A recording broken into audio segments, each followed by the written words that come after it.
Phil is a repeat offender for this show or on this show, and we are so happy and honored to have him with us. And as you know, he is one of the greatest proponents of retirement income and retirement sustainability.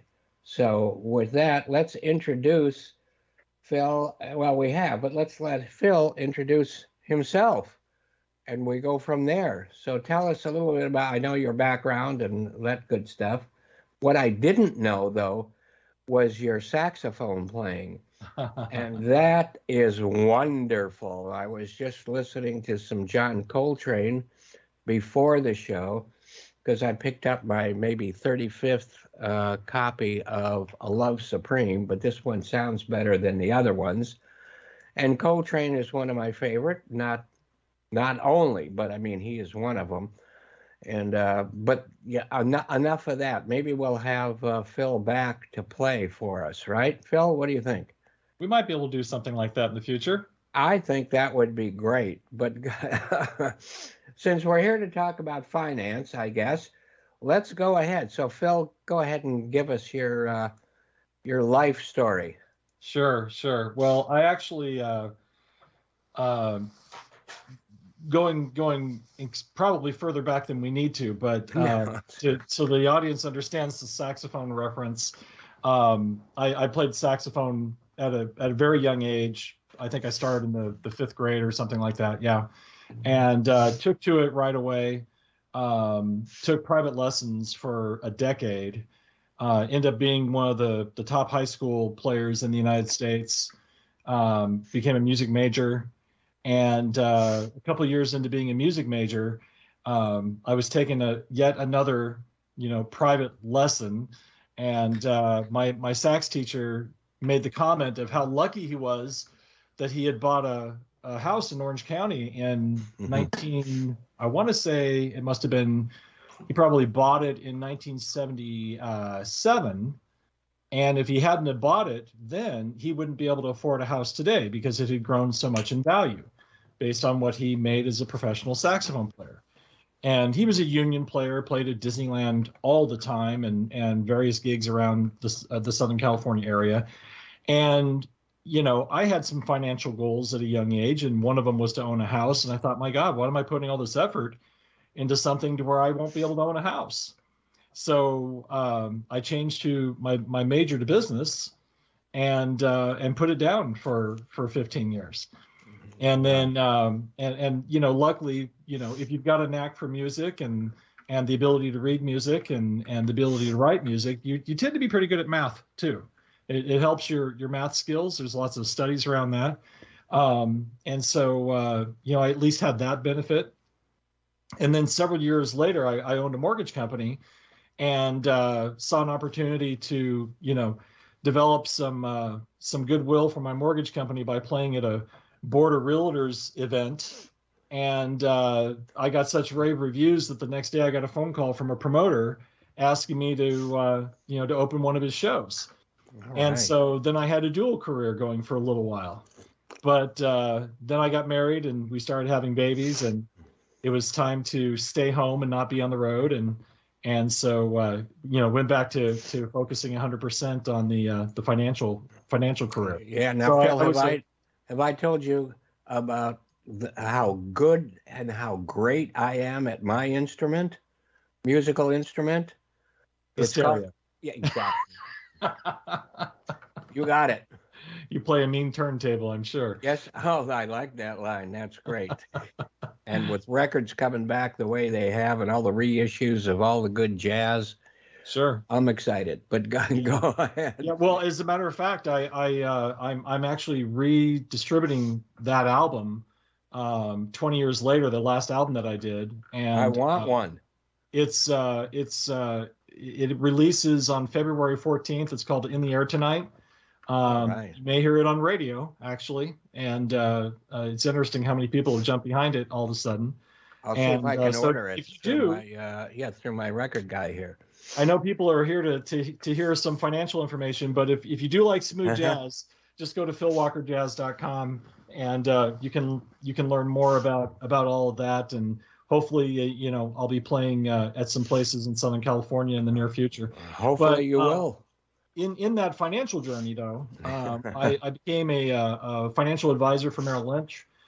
Spent some years there. Also spent some time at Morgan Stanley Smith Barney, and expanded my financial education beyond finance into investments and financial planning. And then made the transition to reverse mortgages over a dozen years ago. And it wasn't long before I got very much involved in the research side. And my first paper that I authored was called The Boomer Effect. It was published in Financial Advisor magazine. It warned wealth managers that although they tend to do a really good job of, complete planning and planning for every financial, possibility. And one of the big ones in a long-term financial plan is planning for long-term care. However, if they have a first generation in particular,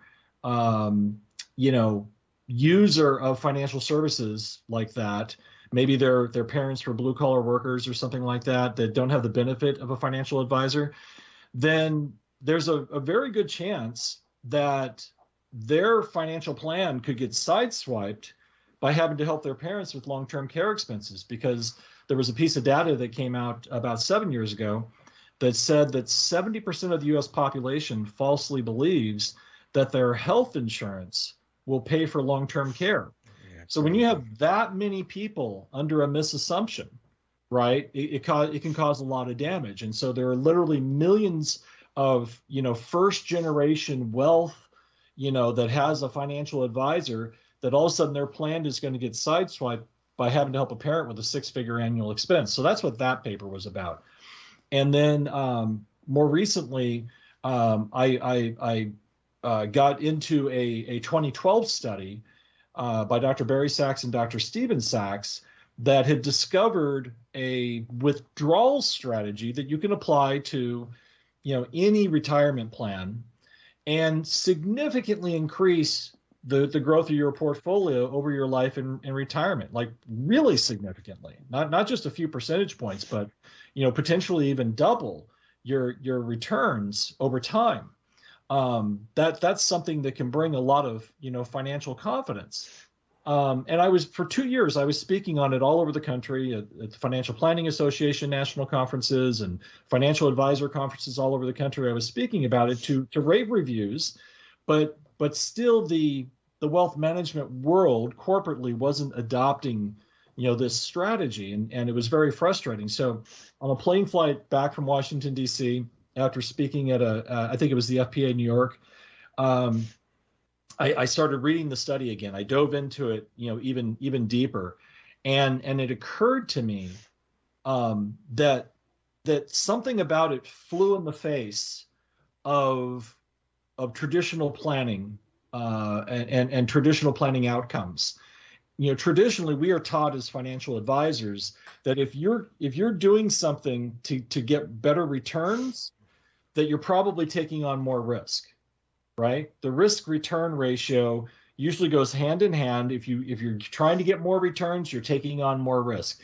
And in most financial planning, at its core, the idea is to, as you move into retirement, to reduce risk as much as possible. So you're not expecting a lot of returns, but you're in a lot of bonds, you're in a lot of income producing investments, dividend producing stocks, taking as little risk as possible, because once you're depending on that portfolio for income, you don't want it to disappear, right? That is your financial engine for the rest of your life, so you try and pull the risk all the way down.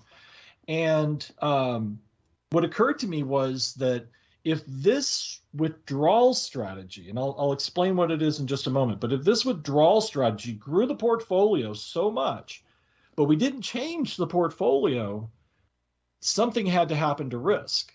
And what was that, right? I could just see that a lot of risk was getting pulled out of being invested in the markets. And so I reached out to Dr. Barry Sachs, the author of the original study, the co-author, and discussed this with him and explained my theory and where I was coming from. And he thought I was onto something. And so we decided to do a new research project with his brother, Dr. Stephen Sachs, who's a noted economist and academic. And it published just this past December. It took us 2 years. It had numerous delays, COVID being one of them, of course, but it published this last December in the Journal of Financial Planning, peer-reviewed study. And we can now say with complete authority that not all debt is bad in retirement. Exactly. Right? It's a paradigm shift. Traditionally, that's another thing we're taught as advisors is eliminate all your debt, don't have any debt in retirement, right? Well, for the mass affluent investor, which is in the range, it's not exact, but in the range of $500,000 to maybe up to $2 million in investable assets, for that particular group in retirement, they can benefit dramatically if they use a reverse mortgage as an alternative source of income following down market years.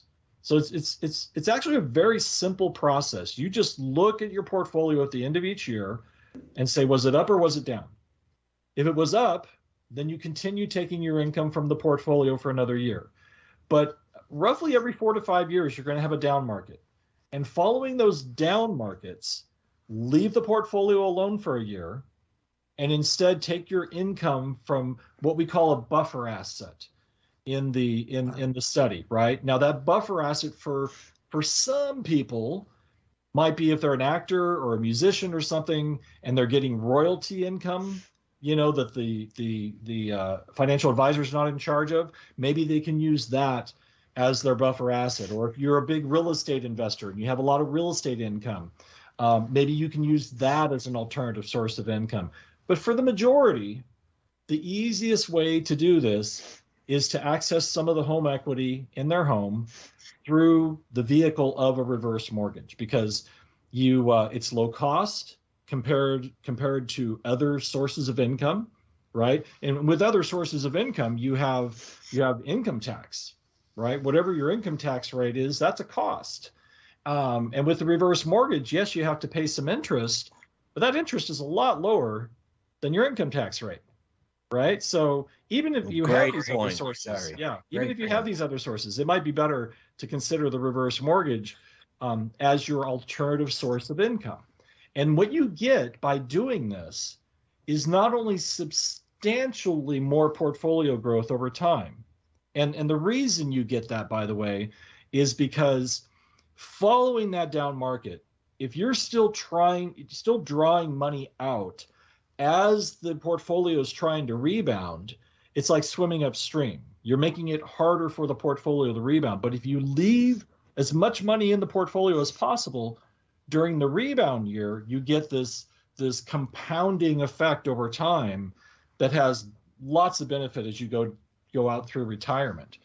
And so, it's just astounding the added growth you get. But more importantly, what we found in the study was it reduces risk by 10 times. Wow. Not 10%, 10 times reduction in risk. And when you pull that much risk out, and it's basically volatility, it's your exposure or the impact of volatile markets on your portfolio. You reduce risk by that much. I'll tell you what you've also done. You reduce stress, right? You'll worry a whole lot less about your income in retirement for the rest of your life if you apply this strategy. And like I said, it's not just me saying it anymore, because now the study's gone through the scientific peer review process by the Bible of all journal financial planning, the Journal of Financial Planning. That's why we call it that. It's interesting because everyone in the last couple of years is talking about medical studies, right? And the study on COVID or the study on vaccines or whatever, and there's literally 1,000 medical journals that publish this information. There is one Bible of financial planning, and it's the Journal of Financial Planning. So went through a rigorous peer review process, and the results were so powerful that they not only published it, but normally they only publish to their members. that are people that are, financial advisors that are actual FPA members. They made a public link so that everyone can access this study and learn from it. And to make it even easier, and Jay, I think I've sent you this link already. I wrote an article about the study. So if you don't want to go through a 20-page academic study, you can read the article that I wrote that just published last week in Advisor Perspectives. It's the largest financial advisor publication in the U.S. And there's an article there right now by myself that gives an overview of the results of the study. Yeah. Now, the original article itself, I don't think is dry, okay? So I still would recommend reading the whole thing, and we'll give you a chance to make sure people know how to get it. I mean, other than through me. And but it's great to have a second article also to keep it fresh and to keep it in people's minds that don't want to go through something. Well, honestly, I mean, a lot of people in financial advisors, they're like, do I really want to commit the time to read a 20-page, study? But if they read the article first, they'll want to read the study. Yeah. And I think there's some in it about fiduciary relationships between financial planners and their clients, correct? Yeah. And this is actually being called by some the biggest finding in risk reduction since modern portfolio theory of 1952.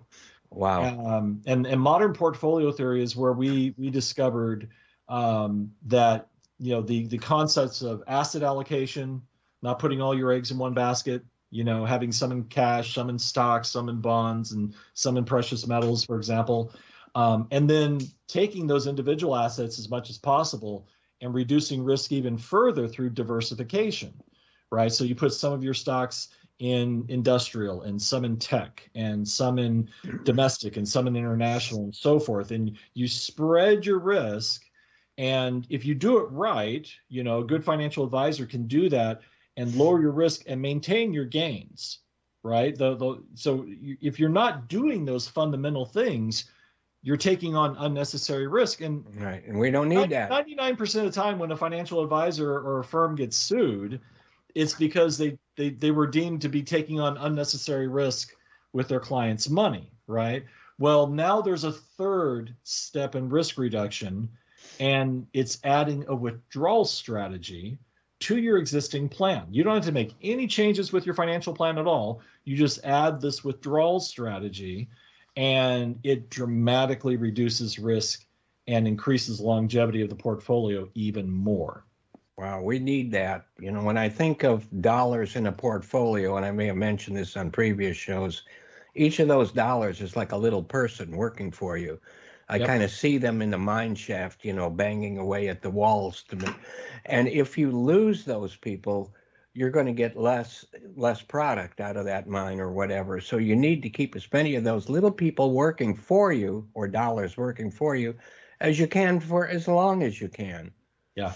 Exactly. And advisors, one of the things they struggle with is when we have a big sell-off in the market and we have that bad year, that year with a recession, which a lot of people are pointing to the end of this year, definitely by 2023 is probably the next recession. So it's coming up, and you want to get ready for it, and you want to get your reverse mortgage in place and the credit line growing as soon as possible, because that's one of the unique features, is that these loans have the uniqueness of having a growing credit line, so you have access to more money in the future.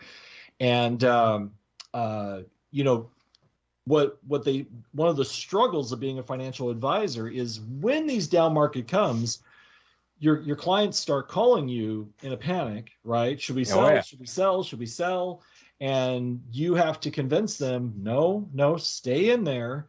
You only make a loss if you sell, right? And then and a lot of people made the mistake in 2008. They thought 2008 was special. It was such a big decline, it would never come back. And of course, look at we're record highs once again. All these years later. But if you sold in 2008, the market rebounded, and you missed out on all that, right? So keeping financial advisors, one of their big objectives is to keep their clients invested for the long haul, right? Because even if there's a big sell-off, it's eventually going to come back. Or 200 years of the markets, it always has. Well, if instead of the client calling in a panic, they already have a plan instead of what happens in a down market, the phone conversation is completely different. It's, hey, John, is this the year we're probably going to draw from the reverse mortgage instead? Completely different conversation and a lot less stress. Right. So less stress for the advisor, less stress for the retiree. I think we could all use less stress. No finger pointing when those things happen. You're protected so much better, and you've done a great job in bringing that out. Thank you for everyone. And I know that, like you said, 70% of the people don't think that long-term, or think that their Medicare is going to handle long-term care.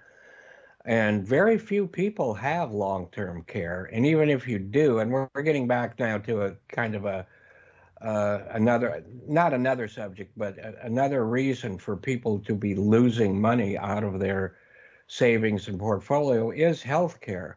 And it's so important to have a backup for that healthcare, because we're living longer and longer. And as we do, we're definitely going to need help. Yeah. No so question I don't give specific financial advice anymore, right? Because you can only do that for your actual clients. Right. And but what I can say is, for the people listening to this, get this research in front of your financial advisor as soon as possible, because it's going to take a few months probably for their compliance departments to approve it. It's a new strategy. It's the newest major risk reduction strategy since 1952. And so you want your firm behind it. Yes. And they're going to have to do their due diligence. This is brand new. Most of the advisory firms don't know about this yet, right? It just came out in December in the Journal of Financial Planning. So that's number one, is get it in the hands of your financial advisor as soon as possible. Number two is, there are a number of reasons, in addition to elongating your portfolio and reducing risk, that you should be looking at this. Number one, there's been a lot of talk this past year about safe withdrawal rates. And traditionally, the rule of thumb has been 4% is the magic number for most people. Now, that's an arbitrary number that was pulled out of an old study that applied to a specific person's situation. It's not a firm number to begin with, but because of increased longevity, and yes, I know we have the pandemic, and a lot of people we lost in the past year and a half. But for those of us still around, we still have a longevity problem when it comes to financial planning. We are going to be living longer, and you need to make sure you have enough money for that. So the financial planning world initially has said, well, our real only arrow in the quiver to do that is to lower the withdrawal rate from 4% to 3%.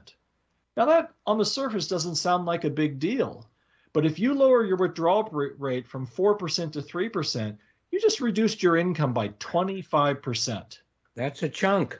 That's a big chunk. Can you take a 25% pay cut and maintain your lifestyle? Probably not, right? So there's another reason, is you might have to, your advisor might be talking to you in the near future about lowering your withdrawals, and to make it last longer. This will help counter that, right? This will help grow your portfolio through those down markets, and at least coming out of them with much more growth, and elongate your portfolio to offset the need to make it last longer.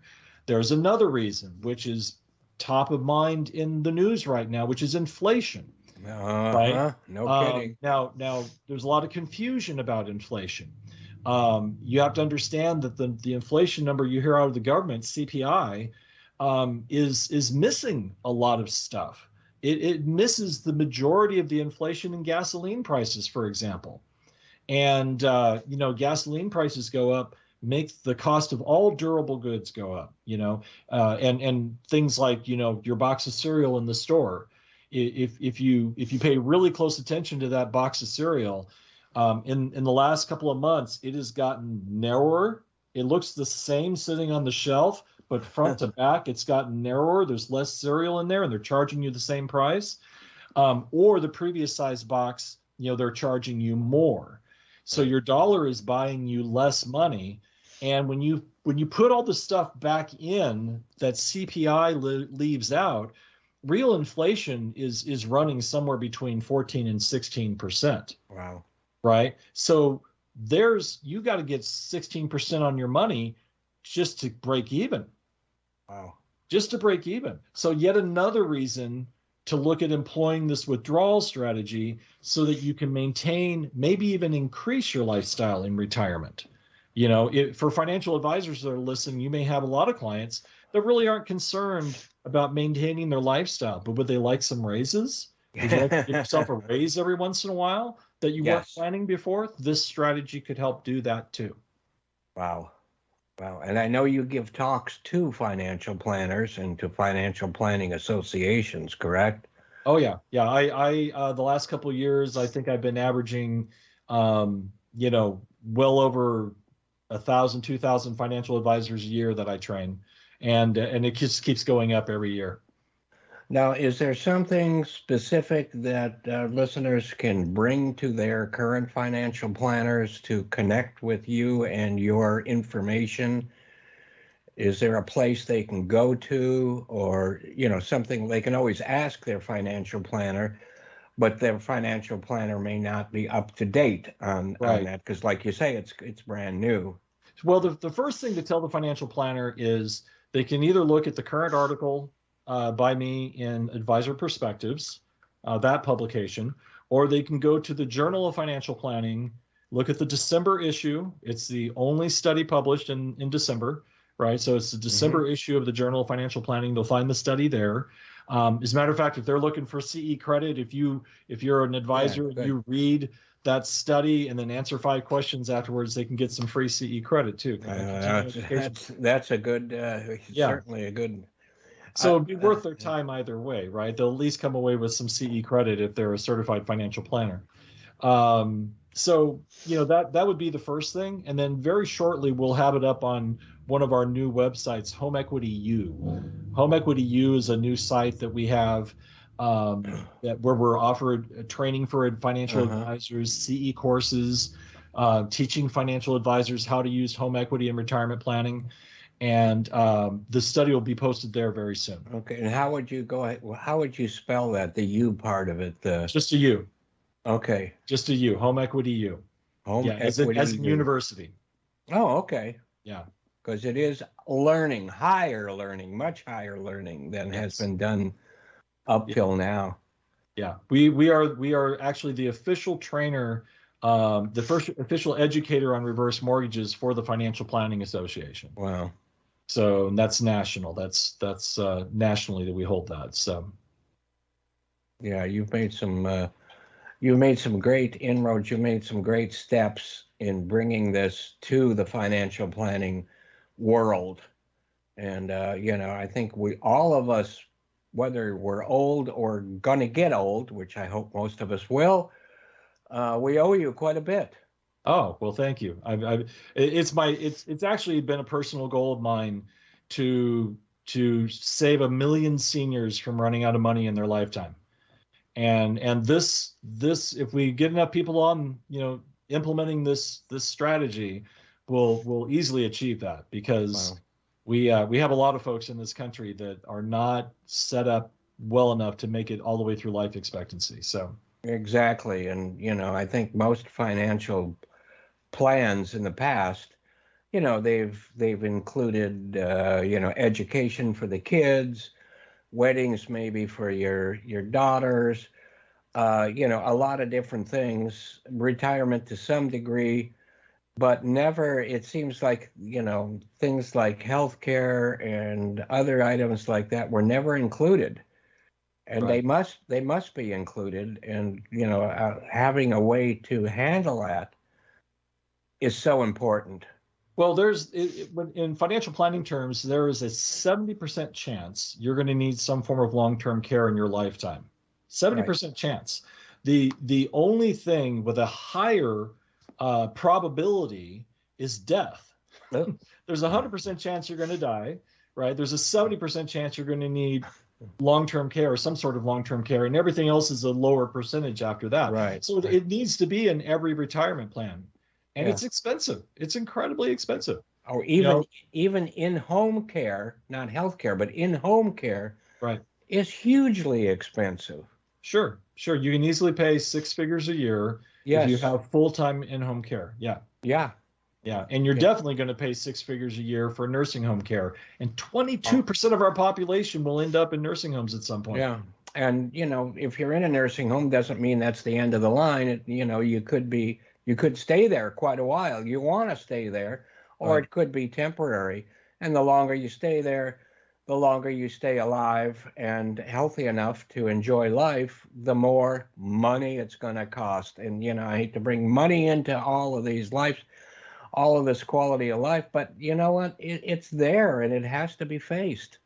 Yeah, absolutely. And it has to be, figured in, factored in. I co-authored, I was the primary author also on a recommendation to Congress that we're hoping to present in the near future. Good. To help people use the home equity in their home to pay for long-term care. The concept is for the federal government to subsidize the closing cost of a reverse mortgage if it's being used to buy a single premium long-term care insurance policy. Just a one and done, supplemental long-term care insurance policy. And the concept, the benefit to the federal government and the taxpayer is because subsidies usually think, tax increases to pay for subsidies, right? Well, Medicaid, the Congressional Budget Office has been screaming for years that Medicaid is in trouble as the baby boomers start flooding nursing homes all over the country. No kidding. Right? Because they pay for 67% of all the nursing home patients in the United States. And it wasn't designed for that. The average Medicaid recipient in the program overall costs the government somewhere around $700-800 a month. But the average Medicaid recipient costs in-home care, or excuse me, nursing home care patient cost over $10,000 a month. Yeah, wow. Right? Yeah. So that's something that really Medicaid wasn't designed for, and it's going to be forced to pay. So for every person that would do that, the federal government would get off the hook for somewhere around $250,000 in for every person, nursing home right? expense. For every person. That's going to add up as we live longer and longer. That's wow. We estimated at the time we drafted it, we estimated that for every 1 million people we could get on a program like that, the federal government would save $400 billion. Oh, cool. And so, hopefully that's something we can, once the country is settled down a little bit, we can present on Capitol Hill. But it just underlines the importance of making sure that you have long-term care funding built into your plan. Not only you, but make sure your parents have it too, right? Very important that your parents have it. And if they don't, and if it's too late for them to get, there's a limit. Insurance, maybe they can take out a reverse mortgage to help pay for their in-home care. Yes. But one of the things we came up with in the process of that work was this concept of the unplanned path. And millions of Americans go through an unplanned path towards paying for their long-term care. And it looks something like this. They go into retirement, and although we're not great savers as Americans, we're not Tell me about it. We're actually really good at paying off our homes, right? Over 80% of American retirees, their home is free and clear. So we're actually really good at paying off our homes. But their intent, for the majority of them, their intent is to someday leave that home to their heirs, right? Leave it to their adult children. But what ends up happening more and more every year is they start needing care and they haven't planned for it. So they start with some in-home care, and it's incidental. It's not that big of a hit to their budget initially. Somebody's coming out for an hour once or twice a week, $35 an hour on average, something like that. Not too big of a deal. But as the years go on, they need more help and more help and more help. And the care people are coming out more and more and more. And eventually they reach a breaking point to where they can't afford all the care they need. Right. And so they sell the home and transition to an assisted living facility which burns through 100% of that home equity nest egg in 2.5 years. Wow. Now the asset, this huge asset that they worked so hard to pay off, that they wanted to leave their children, just gets liquidated to pay for care. And then after that, they end up on Medicaid, a government aid, right, which to costs pay for the rest everybody. Yeah. Yeah. And as That's far as your legacy is concerned, in so many cases, you've got more of a legacy, or you can create more of a legacy with that reverse mortgage, and having other ways of doing it than without. Right. And that's so important also to understand that, instead of depleting your children's money or other things, you've got other things like you talked about the retirement fund. Well, that's there. That goes to the children also. So, you add these two different things up, and the children could end up with exactly the same or more money, depending on what you do with that reverse mortgage, or because you have to have a good strategy involved, and that's where your financial planner or anybody, that's where you have to bring that into account for all of that good stuff. Yep, exactly right. We're working on another paper. I think we may just do it as an article, but the initial analysis of this withdrawal strategy is pointing towards a number somewhere around, on average, a 44% increase in net worth over the life and retirement by doing this strategy. Wow. So, and it's so simple, right? It's so simple. Just have this alternative income source. If you don't have one, use your home equity. A little bit of, not all your home equity, just a little bit of home equity. Of course not. You're talking about, on average, maybe taking 4 draws from it over your entire life in retirement. You're not living off it all the time, right?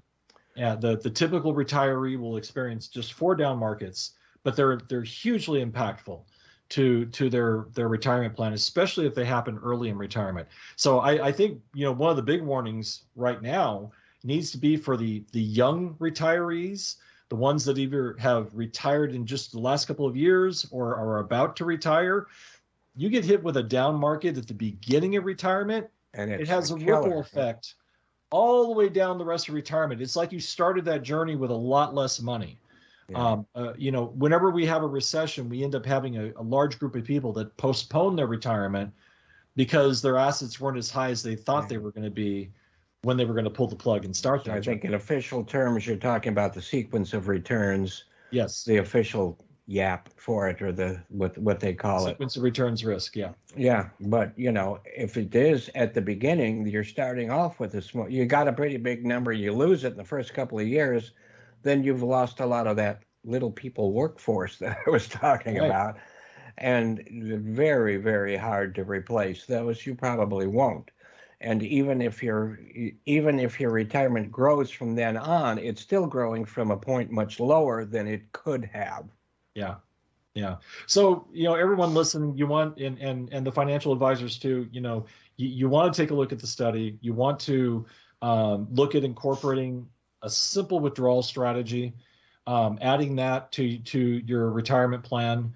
It will dramatically reduce risk, over the life of your retirement plan, and increase the chances of long-term gains. If you're not too worried about running out of money, but you'd like to leave a bigger legacy, it could help do that too. Absolutely. And you never know what's going to happen in the future. You just never know when you're going to need more health care, or when a down market is going to hit, for sure. I mean, we've all got these people that, quote, know all this stuff, but it's always, you know what I mean? Still an educated guess. It's absolutely. And the word, the focus on there is guess. That's the one that's underlined and in bold letters. Well, I can tell you one thing that all financial academics agree on is that in the future, there will be down markets. We just don't know exactly when. Exactly. But we have to be ready for them. And I don't think there's anybody better than you to have explained this. And I guess time's gone by so fast. I guess we're about done. But of course, you'll come back. And I feel like we're close friends, even though I haven't met you in person. But we will. Okay? We will. We will. And now that I know you're such a genius with music too, We'll get on that too. So we've got 1 minute, but I really, really want to thank you for spending this time with us. It's been incredibly, well, I was going to say educational, but it's also been entertaining. And that's the best way to learn. So, Phil, really appreciate it one more time. Stay safe. Uh, have a great rest of the day, the weekend, whatever, until we talk again. And I know your children are doing well in their sports and their other academics, and wish them well. And for the rest of us.